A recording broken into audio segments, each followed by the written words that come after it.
Hello friends, and welcome back to another video on Once in a Six Side.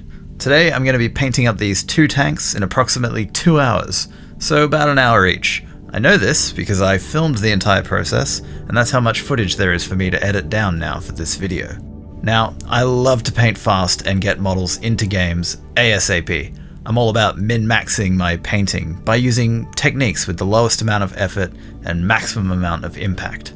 So I think it would be a good idea to take a moment here before we start on these tanks to explain why I like to paint fast and why I think more people should as well. First up, painting fast is a great way to experiment with different factions and lists within games. I've lost track of the amount of times I've blasted through a kill team in an evening or two so that they're ready for an upcoming game night, and it's always really satisfying to have painted models on the table compared to grey ones. When you have a 3D printer too, like I do, you're almost always running off new models, which means your pile of shame can grow very, very quickly. Painting fast will allow you to keep pace with your printer. Painting fast can also provide a great halfway point for your miniatures too, where you could consider them game ready once achieved, but ready to go when you are to revisit them with more time and care for final touches. Then there's overcoming the resistance many of us feel when it comes to sitting down and painting. It's no secret it can be an absolute daunting task and a slog to sit down and paint minis. And if you really care deeply about the final quality of your paint job, then this can cause a complete mental roadblock, arresting your ability to even start. I can tell you from experience, the moment you release the shackles of giving a toss about how good your paint job is and just start painting, then you'll quickly grow comfortable with throwing down any color, experimenting with different techniques, and you won't have a care in the world for how it turns out. Instead, your painting will be driven by curiosity for the outcome and not a desire for perfection. Painting fast is the key to this liberation, I believe, and so with that said, now let's take a look at how I paint up these two tanks in just a couple hours.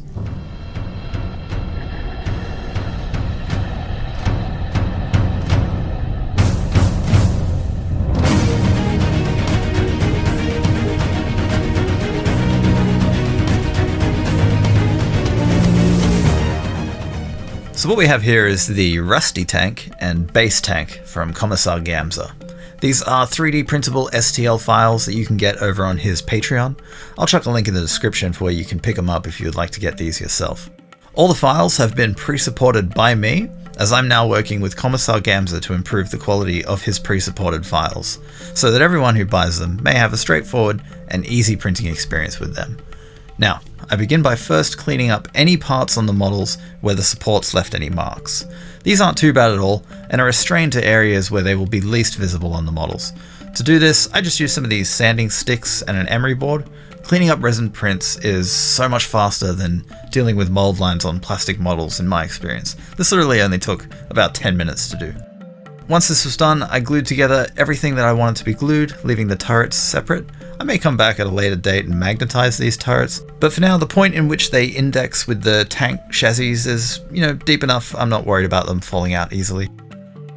Then it's onto the base coating. I guess it's a bit of a mini painted YouTuber meme at this point to bust out the airbrush, but honestly if you can budget for one of these, I highly recommend it, especially if you're into 3D printing and constantly have new miniatures to paint. The time savings this tool can afford you is well worth it, and the techniques it opens up to us are absolute mini painting gold. I'm base coating all these parts here in Vallejo Black Primer, and then I'm switching to a Liquitex Titanium White ink here for a zenithal highlight. What I'm trying to do is create the most light on top and create a nice gradient from light to dark on the sides of the tanks. This is my first time trying the Liquitex ink for this. I usually just use Vallejo Grain Primer, as it's a very light grey and it works just as well. I don't really see much of a reason to use this ink again for this purpose. To my eye, it's not making that big a difference. So once the zenithal highlight is done, I then take this opaque dark green from Vallejo and I thin it down in a small cup considerably using both glaze medium and water. You could absolutely just use water. I'm only using the glaze medium because, well, I have it and it was kind of expensive. So rather than let it sit on the shelf for years and years, I've started substituting it in for water when making my paints transparent. I then spray this over the entirety of all the parts, and here's where we really get to see our investment in the airbrush pay dividends for us. I've only been painting for about 15 minutes at this point, and you can see as the now transparent green goes over our zenithal highlighted models, all that light and shadow peeks through, shifting the effect of our green depending on where it lands. This is especially clear on the sides with the tracks, where you can see this lovely transition from a light green at the top to a dark green at the bottom. I then put all the parts aside to dry for a short break, and continue on with the next and arguably slowest step of this whole process, painting in the gunmetal. I'm using Vallejo Metal Color Gunmetal. This stuff's pretty good. It has a very nice flow to it, and it doesn't gum up like other metallic paints. However, it can sometimes require a couple of coats to reach full opacity. I go around all the parts, choosing different bits to paint over, and as quick as I can too, not caring all that much if I make a mistake and put paint somewhere I didn't intend to. As you can see, this brush is not a pretty one, and I'm sure using a nicer brush would only slow me down here, as I'd then be thinking about taking care of it too, as well as trying to paint the model. Okay, so roughly 40 minutes later and all the gunmetal parts are done. Hardest part ever, honestly. Something I wanted to try here that I hadn't yet on any other tank that I've painted is sponging on paint chips. So I broke off a little piece of foam from one of these brushes, and into my gunmetal paint mixed some Vallejo wood grain, a transparent brown, giving me a metallic brown paint.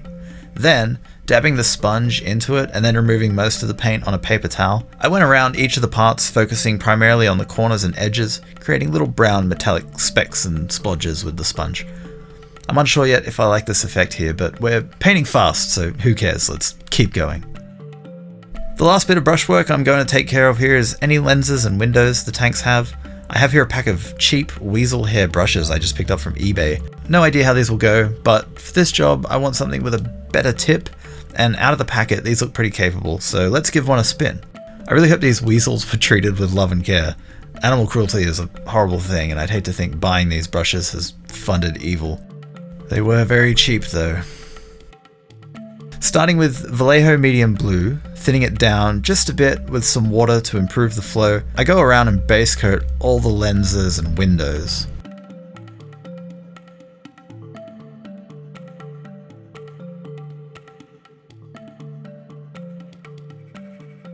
I then take this Vallejo Sky Blue and mix it into the medium blue to create a mid-tone between the two, which I then paint into the lower third of each part, followed by a pure sky blue covering an even smaller area, and finally an off-white just to dot the corners. I'm pretty rubbish at this, but I think it still looks okay at the end of the day. Weasel brushes, so far so good. I'm impressed. Now, for my favorite min-maxing miniature painting technique, oil washes. If there's one thing I can confidently recommend more than an airbrush, it's to pick up a couple of tubes of oil paint, ivory black and burnt umber, some mineral spirits or turpentine, and begin mixing your own oil washes. These are absolutely magical and can totally transform a piece in minutes, adding rich shadows and filthy grime. I add equal parts ivory black and burnt umber into a small cup, then mineral spirits, and begin mixing. I only add the mineral spirits a small amount at a time, as I don't want to thin it too much. What I'm looking for is a consistency somewhere between a traditional acrylic wash like Agrax Earthshade and a thinned down acrylic paint like the medium blue I used earlier. Once I'm satisfied with the mixing, I cover absolutely everything in this wash, getting it into all the nooks and crannies on the models and leaving no surface untouched. Well, except the bottoms of the tanks. I should have mentioned that earlier, but it doesn't hurt to now. Given that the bottoms of the tanks will likely never be looked at by anyone, not even me, I completely ignore them for this whole paint job, other than the base coat. Now, you can either start removing the excess oil wash immediately, or wait 30 minutes, an hour, 2 hours, however long you'd like. I recommend experimenting here. Generally speaking though, the longer you leave the wash, the more it will stain the paint below it, and the more difficult it will be to remove. For this particular paint job, I took a break here for roughly 1 hour before this next step. So all I'm doing here is taking these cotton makeup sponge things, dipping them in mineral spirits, and wiping down all the surfaces of the parts. The sponge catches the high points and flat surfaces, leaving the wash behind where they don't reach. This creates a filthy worn look, and pushes the shadows even further than the zenithal undercoat, as well as helps better define all the small details of the models. And frankly, that's honestly kind of it. We're now sitting at around 2 hours total work time, or about an hour each, and I'm completely satisfied with the outcome of these tanks and would be totally happy showing up to a game and throwing these down on the table. Now, before we cut to the fancy showcase reel with the music and everything, I'd like to take a quick second to talk about this video's sponsor, me. I've been learning how to create 3D models in Blender so I can flesh out my gaming tables with terrain pieces, and this here is my latest creation. This little comms tower can be printed in combination of FDM and resin, or completely in resin, and offers the perfect vantage point over the battlefield for your army's marksman or critical objective to be captured and controlled. This model is available now over on my Cults 3D store, as well as my previous release, the Imperial Outpost. So a link will be in the description where you can check those out, and if you decide to buy one, thank you so much, the support is truly helpful. Alright, back to the tanks.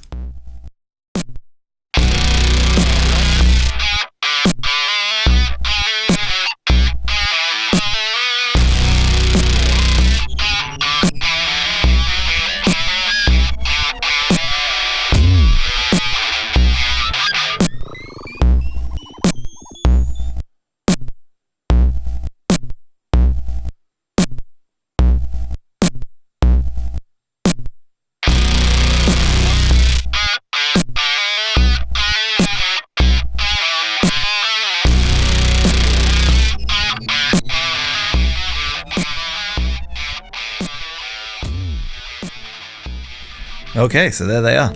Now, obviously I'm not the best painter in the world, and these tanks definitely won't win any awards, but they are absolutely nothing to be ashamed of either. They look suitably hard worn and grizzled.